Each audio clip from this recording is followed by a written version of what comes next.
Olá, sejam bem-vindos ao Next Move. Eu sou a Paula Castanho e este é o podcast que se propõe desvendar histórias de pessoas que contribuem para fazer acontecer, com coragem e visão de futuro. O convidado a quem vou passar a palavra veio do Norte, tem raízes na Alemanha e a sua forma de encarar os negócios nasce da mesma ousadia que o levou a participar no Camel Trophy do outro lado do mundo, entre Tonga e Samoa. António Cancura Salazar, fundador e CEO da marca de sapatos Cancura Golf. Olá, António. Muito bem-vindo a este podcast Next Move, que encaixa perfeitamente na tua forma de estar. E foi com essa ousadia que aparece a marca Camel, representada por um português em Samoa, no ano 2000. Exatamente, muito obrigado pelo convite, para começar, é um prazer estar aqui e de facto conhecemos-nos nesse evento fantástico que temos uma travessia do Pacífico Sul entre Tonga e Samoa. Sim, nós nascemos, eu estudei Engenharia, portanto, como disseste, tenho raízes na Alemanha e no Norte, nasci no Porto, minha mãe é alemã, meu pai era português e começamos a trabalhar desde muito cedo. Apesar de ter estudado Engenharia, a minha mãe trabalhava numa multinacional alemã que subcontratava produções de calçado em Portugal. Uma das marcas que nós começamos a trabalhar foi a Camel.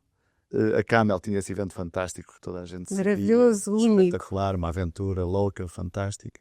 E eu, como jovem estudante de engenharia, recém-licenciado, com vontade de trabalhar nos sapatos, quando vi essa marca numa feira internacional, fiquei deliciado com ela.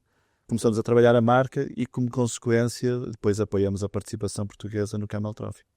E vai daí que no ano 2000 acabamos por nos encontrar a caminho de Tonga-Samoa. Exatamente.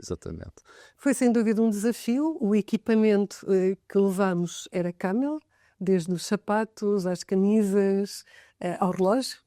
Sim, havia 4 licenças. Havia 4 licenças da marca Camel. O evento tinha muita projeção internacional e muita visibilidade, portanto fazia todo sentido haver produtos associados a essa história, porque nós hoje em dia não vendemos marcas, nós vendemos histórias e as pessoas identificam-se com elas. E a história da aventura, das grandes travessias, na altura os homens de barba rija, havia também uma associação muito grande aos jipes, ao todo-terreno, era uma história que caía muito bem na altura e os portugueses sempre foram aventureiros, descobridores do mundo, não é? E com os 4 produtos juntámos-nos e conseguimos de facto que houvesse uma participação portuguesa nesse evento que juntava equipas de todo o mundo. E convém dizer aqui que fomos selecionados, não fomos lá para a primeira casa só porque gostávamos do Camel Trophy. É verdade. Eram feitas seleções em todo o mundo, durante todo o ano, e nós encontramos, inclusivamente nas seleções, havia uma primeira fase na Serra da Lousã, lindíssima, depois foi avançando, tivemos em Manga del Mar Menor, e finalmente foram selecionadas as equipas que foram, de facto, até Tonga, Samoa. E fomos representar Portugal no último Camel Trophy, que a maior parte das pessoas não sabe. Não foi em Jeep, mas foi sim um semi-rígido. Exatamente. A história do Camel Trophy começou com os Jeeps no Brasil, a fazer a Transamazónica. Depois houve muitos anos uma ligação muito forte à Land Rover. Quase todos os Camel Trophies, ou todos os Camel Trophies até 1998 foram em Land Rover. Em 99 houve uma pausa e em 2000 foi feito o último Camel Trophy com Riptex em alto mar, que foi também uma aventura espetacular. Foi fantástico. Aliás, vamos deixar aqui esta ideia para quem quiser pesquisar e ir à procura do que é que foi o Camel Trophy no ano 2000. E, entretanto, a tua vida profissional cruza-se sempre com a aventura, não foi a única. É verdade.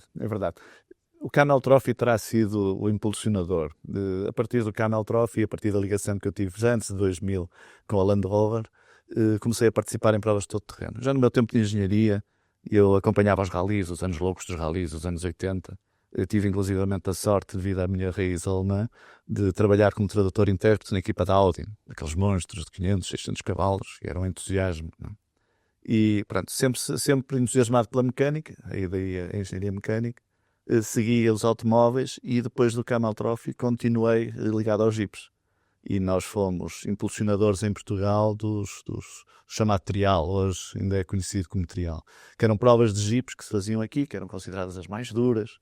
Tínhamos que construir pontes, atravessar rios, uma violência. Uma violência, mas divertidíssima, em que o espírito de equipa prevalecia acima da vontade de vencer. E eram provas espetaculares. Eu acabei por fazer muitas viagens a Marrocos, cheguei a participar no Transilvânia Trophy, que era considerada a prova mais dura nessa altura, que era nos Cárpatos, na Hungria e na Croácia. Cheguei a ir para a Tailândia, fazer todo o terreno. Mas havia Tive sempre uma um vida pouco de divertida. negócio nessa aventura. Há pouco estavas a falar que tudo acontece porque eras tradutor. Estamos a falar numa altura ainda muito jovem, e foi também nesse papel de tradutor que entras no mundo do calçado. Sim, tínhamos, já no meu tempo de estudante, eu trabalhei várias vezes a acompanhar técnicos alemães, porque a comunicação era muito difícil. Os alemães normalmente falam muito mal inglês. E os portugueses, na altura, no início da indústria, também falavam mal inglês. Portanto, e eu, para mim, quer português, quer alemão, são línguas maternas. Portanto, e fazia a comunicação, fazia a ponte. Deu muita experiência e gostei muito dessa vida. Deu-me experiência na comunicação entre pessoas, que é fundamental, interpretar a emoção e transmitir emoção, porque a tradução direta não o faz, e deu muita experiência na indústria têxtil e na indústria de calçado, portanto comecei a ganhar o vício do calçado. Entretanto, a minha mãe tinha uma pequena agência que fazia subcontratação de produção em Portugal para clientes alemães. Infelizmente, meu pai faleceu e eu ajudei a minha mãe, fiquei com a minha mãe e fomos desenvolvendo o negócio até o que o negócio é hoje. Começaram em 92 na distribuição e a partir daí acabaram por dar a conhecer fábricas portuguesas na Alemanha. Exatamente. De tal forma que há muitas marcas que nós nem sabemos e são produzidas em Portugal. Podes-me dar exemplo de algumas? Olha, posso dar marcas conhecidas, a própria Camel, por exemplo, foi durante muitos anos produzida quase totalmente em Portugal e nós acompanhávamos e supervisionávamos essa produção, desde o desenvolvimento do primeiro protótipo até à distribuição final. Uma marca que hoje em dia está nas bocas de toda a gente é Birkenstock. Birkenstock é uma grande marca multinacional, neste momento deve ser uma das marcas que vende mais sapatos no mundo. É produzida em larga escala em Portugal também, e fomos nós que impulsionamos o início da produção em Portugal. E ao longo dos anos fomos passando por muitas marcas. Hoje um dos nossos principais clientes é Marco Polo, que é uma marca com ascensão e a crescer bastante nos mercados. E a indústria de calçado em Portugal está, de facto, muito forte e muito saudável. A única desvantagem é que não podemos comprar diretamente na fábrica Não, sapatos destas marcas que tanto aspiramos ter. Sim, estas marcas produzem um pouco por todo o mundo e têm grandes centros logísticos a partir dos quais fazem a distribuição para os diferentes mercados. Mesmo quando produzíamos em Portugal a Camel, por exemplo, e fazíamos também a distribuição da Camel, passava tudo pela nossa mão, mas mesmo assim os produtos saíam da fábrica para o centro logístico na Alemanha e depois a partir do centro logístico da Alemanha eram distribuídos pelos clientes em Portugal. Portanto, os canais de distribuição são bem definidos e raramente é fácil comprar diretamente na fábrica a marca. Ou seja, as sandálias Camel e as botas que usámos na prova foram fabricadas em Portugal. Uma parte sim, uma parte importante sim. As botas todas produzidas em Portugal, já do tempo dos jipes e até 2000, quando acabou precisamente a marca Camel Trophy e passou a chamar-se Camel Active, foram produzidas em Portugal. A partir de 2000 para a frente, quando a marca se mudou para Camel Active, a produção era feita 70% em Portugal, 30% já no Extremo Oriente. Começou a haver uma deslocalização de produções, quer para a China, quer para a Índia, quer para o Vietnã. Atualmente, as marcas que representas também as distribuis já em 15 países. Sim, vários. A nossa marca própria, Kankura Golf, que surgiu depois da vontade de termos uma marca própria, porque nós desde 92 que trabalhamos para outras marcas. Somos subcontratados, temos um know-how enorme de desenvolvimento e acompanhamento de produção e surgiu uma altura a vontade de ter uma marca própria. E daí nasceu, entretanto nasceu o meu gosto por golfe. E depois, há sempre a aventura no meio de qualquer projeto profissional. As marcas com as quais trabalhamos e para as quais prestamos serviço não têm sapatos de golfe e eu não queria desenvolver um produto que fosse concorrente dos meus clientes e dos meus parceiros comerciais. E daí de enverdarmos pelo golfe. Enverdaram pelo golfe e o que é um facto é que os sapatos têm características especiais para se adaptarem ao terreno e às condições do desporto em causa. Sim. Primeiro são sapatos. As pessoas esquecem muitas vezes que o golfe é um desporto em que se caminha muito. O jogador de golfe faz em média numa volta de 18 buracos entre 10 e 11 km. E se for um bom jogador faz menos. Se for um mau jogador que manda os zigue-zagues atrás da bola faz mais. Mas, portanto, são sapatos que têm de ser muito confortáveis, muito leves, respiráveis de preferência Como na relva há sempre umidade e regas e água, mesmo quando não chove, convém ser impermeáveis ou pelo menos resistentes à água. E tem que ter uma boa tração, tem de se agarrar bem. O jogador não pode escorregar quando está a fazer o seu swing e quando está a bater na bola. Portanto, há uma série de características técnicas muito importantes.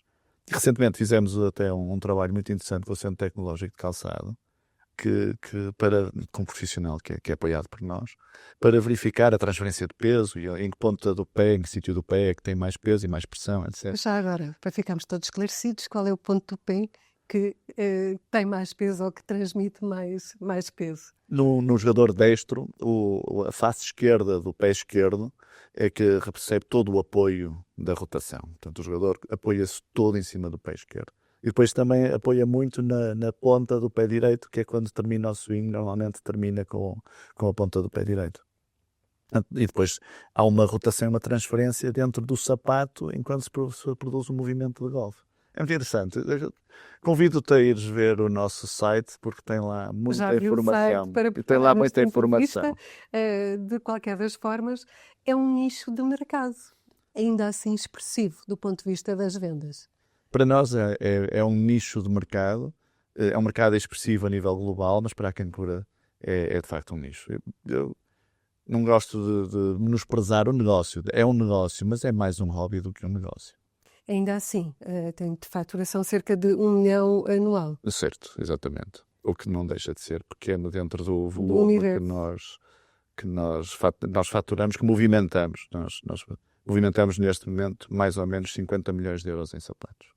Em sapatos, na distribuição daqueles que também são fabricados em Portugal. Na produção e na distribuição, nas duas áreas de negócio.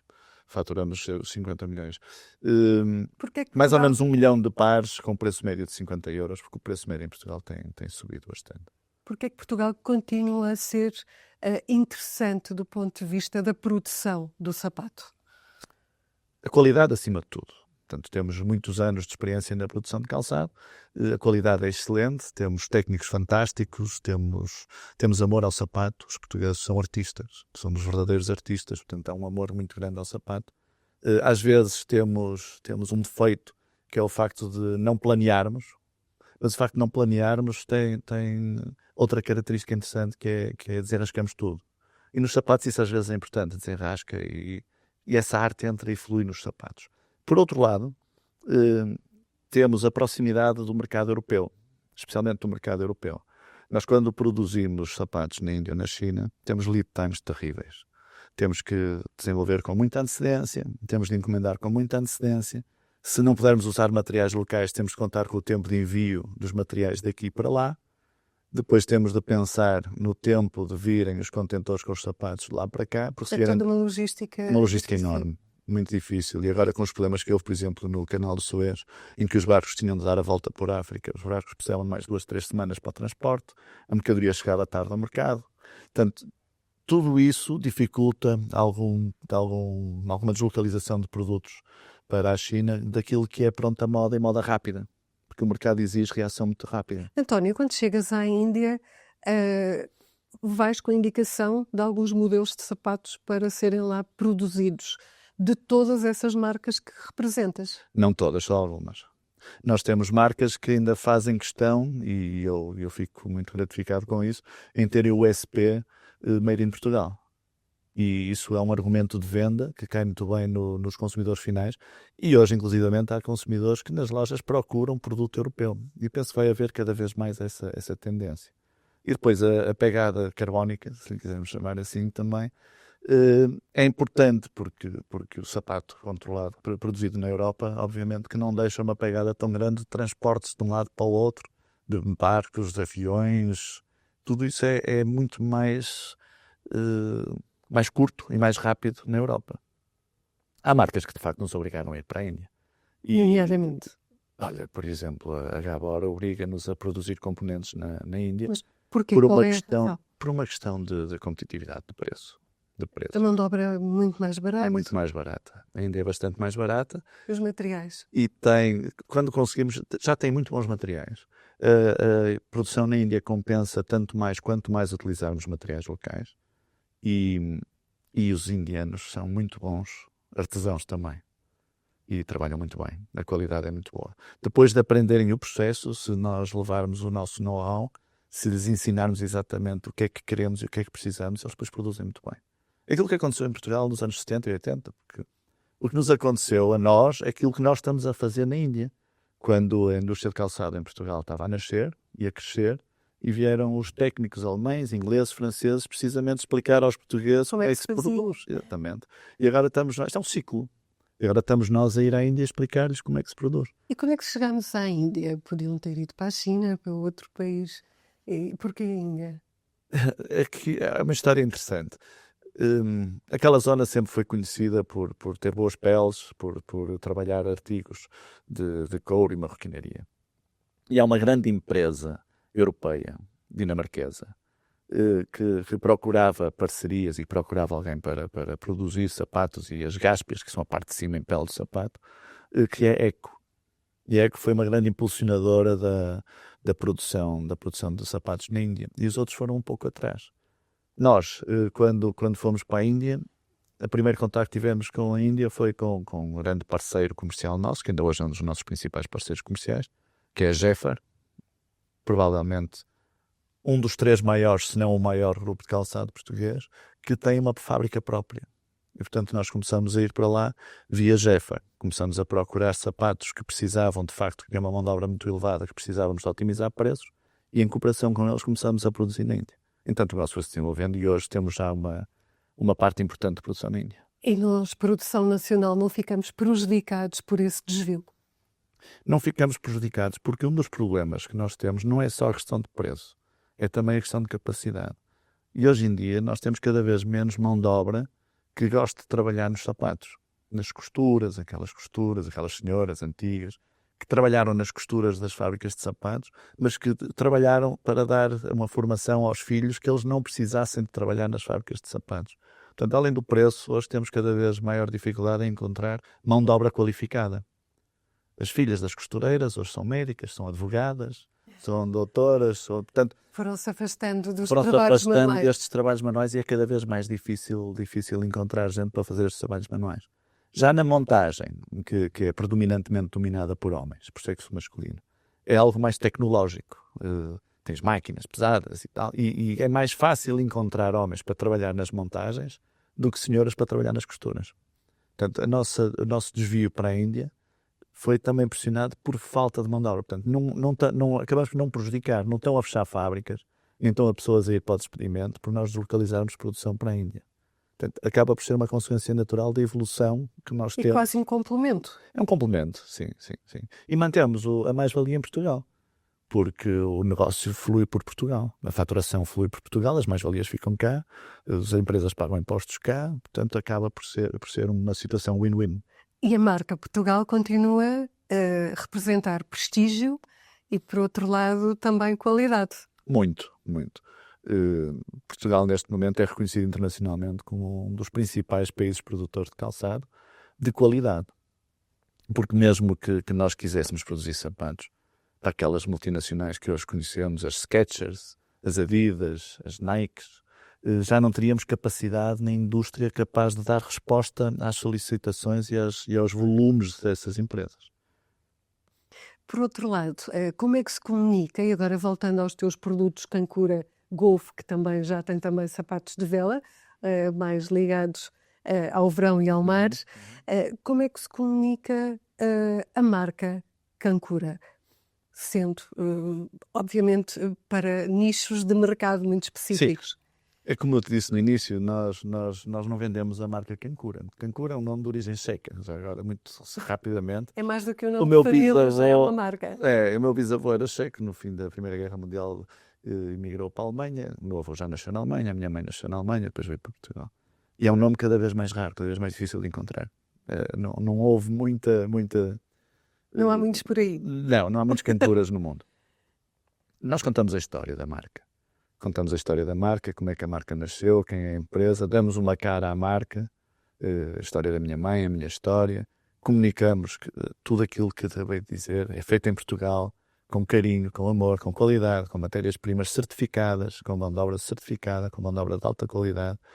Não exploramos fábricas de mão de obra barata, não fazemos sapatos na China, não deixamos pegada carbónica porque não transportamos os componentes da China para a Europa e pelo mundo fora.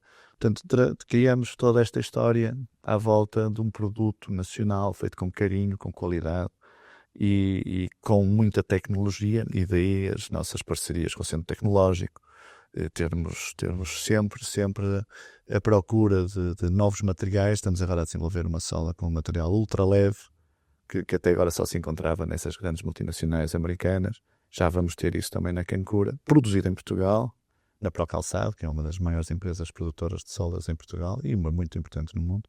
Portanto, objetivamente é isso. O nosso USP é qualidade e paixão. Aliás, paixão essa que, na prática, todos os negócios que tens vindo a desenvolver nascem de uma paixão tua ou por uma modalidade desportiva. Começámos a falar do Camel Trophy, agora aqui a questão do golfe. Já tiveste algumas ideias nesse contexto daquilo que realmente gostavas, que foram ideias de muito sucesso e outras que tiveste que pôr no caixote do lixo? Não me lembro nenhuma que pus no caixote do lixo. Essas esqueço-as rapidamente. Não, as questões... Eu tenho por lema de vida que eu não trabalho. Porque eu faço o que gosto. Tanto como faço o que gosto, não trabalho. Estou sempre entretido e a fazer, e adoro as produções, adoro as fábricas, adoro pessoas. Eu gosto de discutir preços e produções com os CEOs das fábricas e gosto de estar em chão de fábrica, junto da linha da produção, a discutir a otimização da produção e como é que se pode melhorar o produto e o que é que se pode fazer junto do chão de fábrica.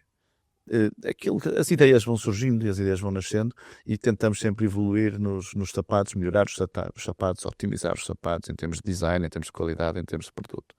A questão é que nos sapatos hoje em dia está quase tudo inventado. Portanto, é difícil estar a dizer: eu tive esta ideia, tive esta maluqueira, quero fazer uma coisa nova, completamente diferente. Uma área de negócios que nós estamos agora a entrar e que me está realmente a motivar bastante e que nunca tivemos, estamos há mais de 20 anos no mercado e há mais de 30, às vezes esqueço. Estamos já há 30. Estamos a entrar na área de calçado de segurança e de alta montanha, que lá está, volta outra vez à aventura, ao outdoor. Tivemos a fazer as primeiras amostras, as filmagens, fomos para uma serra no norte do país para filmar as botas, que foram lá emprestei o meu Jeep, o meu Defender, Land Rover, para fazer as filmagens. Aposto que para pisarem os sapatos. Para passar por cima dos sapatos, para enterrar os sapatos na lama. Pronto, é essa área que neste momento me está a entusiasmar muito, muito, muito, porque além de serem sapatos que eu adoro, e além de ser a aventura da montanha, dos linhadores, das motas, das motosserras, etc., são sapatos que exigem uma preparação tecnológica e técnica enorme. Materiais complexos. As testeiras de aço, as solas de alta resistência à abrasão, os forros impermeáveis, construções com borrachas de proteção. Portanto, é algo que neste momento é de facto aquilo que me entusiasma e que eu espero que venha a crescer bastante, porque tem uma vantagem relativamente ao sapato do dia-a-dia sazonal, que é precisamente a de não ter sazonalidade. E não tem moda. Mas são bonitas, são muito bonitas. Acredito. São espetaculares. António, muito obrigada pelo entusiasmo que colocas em tudo aquilo que fazes. E obrigada por partilhares aqui alguns dos nossos episódios no Camel Trophy. Eu sou a Paula Castanho, volto daqui a 15 dias com mais um episódio Next Move. Pode acompanhar-nos no site da Briefing, Spotify, YouTube e nas redes sociais.